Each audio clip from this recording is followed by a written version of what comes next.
हमने अपने अलावा कभी किसी को देखा है? वो तो बस अपने आप को ही देखता है। और अपना मुंह से कैसा लगता है? पसंद आता नहीं, तभी तो इतना मेकअप करता है वो। हम अपनी पूरी जिंदगी क्या है में बिताता है? मेकअप में। इसी मेकअप के लिए क्या शब्द है? मिथ्याचार। मिथ्याचार माने मेकअप, दिखाना कि हम ऐसे हैं। ऐसे हो नहीं, पर दिखा रहे हो।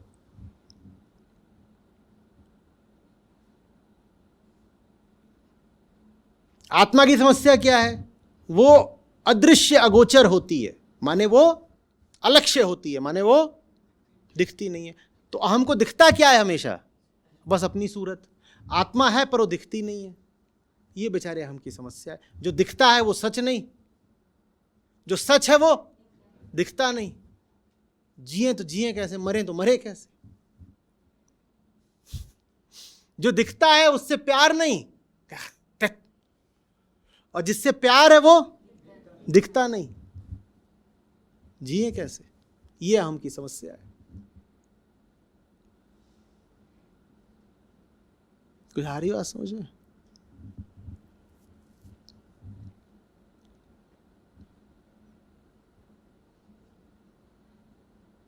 तो बेचारे ने एक तरकीब निकाली। बोला ऐसा करते हैं, प्यारे ब्रह्म से मिलने के लिए हम तो निर्गुण हो नहीं पा रहे, ब्रह्म को ही सगुण बना देते।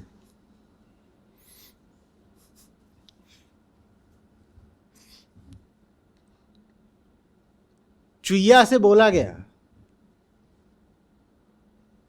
तुझे इश्क हो गया हाथी से, चल तेरे को जंगल लेके चलते हैं। चुईया है, चिंकी चुईया उसका नाम है। उसे आशिकी किससे हो गई? हाथी से। तो उसको बोला गया चल भाई वहां चलते जहां हाथी रहता है। तो चुईया मानती नहीं। वो क्या बोलती? बोलती हाथी तो रहता है वहां पे, लेकिन साथ साथ सांप भी रहता है, और भेड़िए भी रहते हैं, और गीदड़ भी रहते हैं, चील भी रहती है, न जाने और कितने तरीके के हिंसक। तो हाथी तो रहता है, पर हाथी के लिए जाऊंगी पेट में किसी और के पहुंच जाऊंगी, तो मैं तो नहीं जा रही। बहुत समझाया जाता है, देख भाई प्रेम में इतना खतरा, इतना रिस्क तो उठाना पड़ता है ना। अब प्यार भी तूने किससे किया है? हाथी से। जंगल तो जाना पड़ेगा ना। चूती मैं तो न जा रही। तो फिर चुईया अपने लिए बनाती है सगुण ब्रह्म। वो क्या करती है? वो हाथी की चूहे बराबर एक पुतला बनाती है और उसको अपने बिल के अंदर ले आती है। बोलता है जेरा हाथी, और पूरी जिंदगी वो अपने हाथी के साथ बिता देती है खुश होकर के।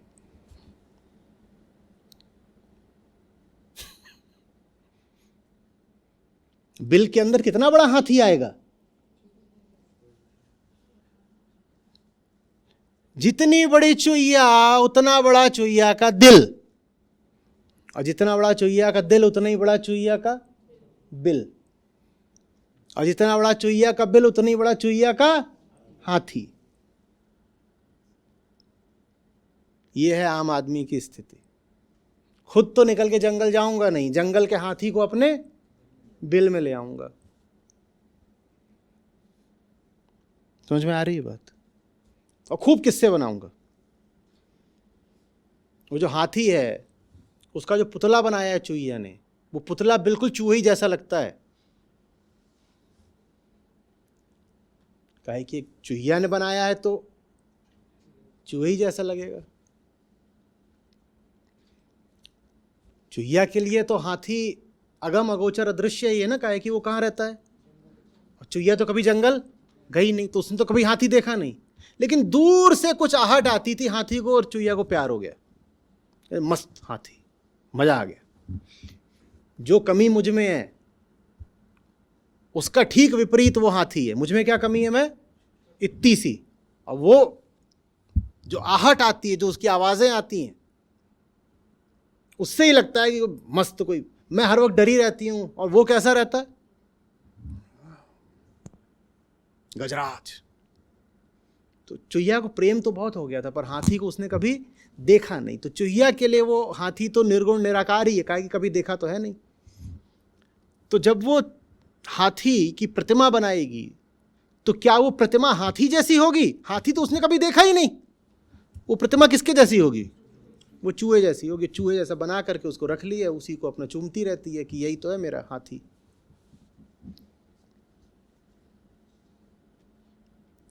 समझ में आ रही है बात?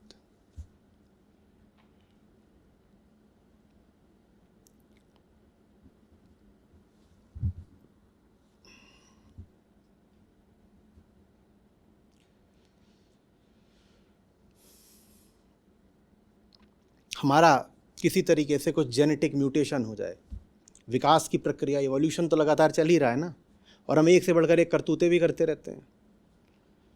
जंगल में घुस करके वहाँ के वायरस उठा लाते हैं, जेनेटिक मेडिसिन हमने तैयार कर ली है, जेनेटिकली मॉडिफाइड क्रॉप्स हम खाते रहते हैं, सब हम करते ही रहते हैं। इतने सारे काम हम रेडियो एक्टिव मटीरियल्स के साथ करते हैं, और ये हम जानते हैं कि रेडियो एक्टिविटी से जो आपकी सेल्स हैं वो विक्षिप्त होकर के पता नहीं कौन से तरीके से बदलना और बढ़ना शुरू कर सकती हैं। तो मान लीजिए आपका किसी तरीके का म्यूटेशन हो जाए पूरी मानवता का, और आपके 2 की जगह 4 आंखें हो जाएं, तो उसके बाद फिर आप जो कथाएं कहोगे उसमें चरित्रों की कितनी आंखें होंगी? समझ में आ गई ना कुल बात? ये है, आपके 4 आंखें हो गई तो आपकी कथाओं के चरित्रों की भी 4 आंखें हो जानी है। काहे कि वो जो हाथी है वो किसके लिए है? चुहिया के लिए। जैसी चुहिया वैसा हाथी, जैसा मानुष वैसी मूर्ति।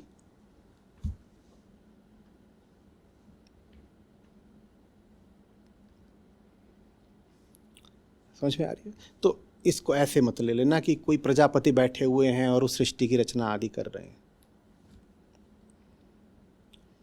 बस ये कहा जा रहा है कि प्रतिपल अगर कुछ ऐसा है सृष्टि के आरंभ से, माने समय में लगातार, यदि कुछ ऐसा है जो तुम्हें तुम्हारी मंजिल तक, तुम्हारे अंत तक, तुम्हारे इष्ट तक पहुंचा सकता है, तो वो यज्ञ मात्र है, निष्काम कर्म। और निष्काम कर्म तभी संभव है जब तुम पहले थोड़ा सा आंखें पलट करके आत्मावलोकन करके कर्ता को देख लो। जो कर्ता को देखेगा वही निष्कामता को पाएगा। नहीं तो सकामता तो अहम के लिए बिल्कुल प्राकृतिक है। बच्चा निष्काम पैदा नहीं होता, आप सकाम ही कृत्य करोगे सारे। सकामता तभी रुकेगी जब सकामता का स्रोत देख लो और कहो ये कौन है? ये मैं तो हूं नहीं। मैं हूं नहीं तो मैं इसकी कामनाएं क्यों पूरी करूं? सारी कामनाएं जिसकी हैं मैं वो हूं नहीं। कामनाएं उसकी हैं तो उसको पूरा मैं काहे को करूं? जैसे ही समझ में आता है वैसे ही कामना के पीछे भागना थम जाता है। मैं वो हूं ही नहीं जिसको कामना उठी है। मेरी आवश्यकताएं कुछ और हैं, तो मैं क्यों पूरी करूं उसकी कामना?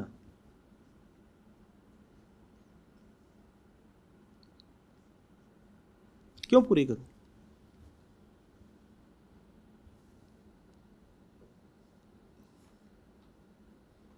ये जो भेद दिखाई देता है ना, मेरी कामना और किसी और की कामना, ये वास्तव में भेद है अहम और प्रकृति का। ये बड़ा विचित्र भेद है। अहम प्रकृति से ही आ रहा है, अहम प्रकृति ही है, लेकिन मुक्ति के लिए उसको प्रकृति से भेद देखना पड़ेगा।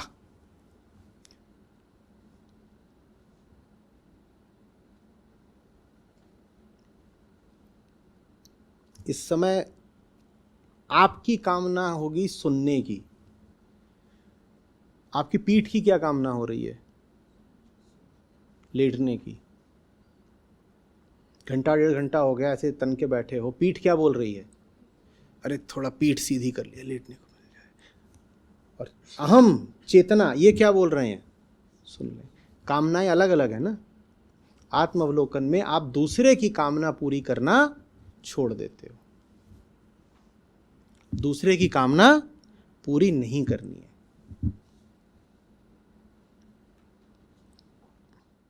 एक मैं है जो मैं हूं, और एक मैं है जो मैं नहीं हूं।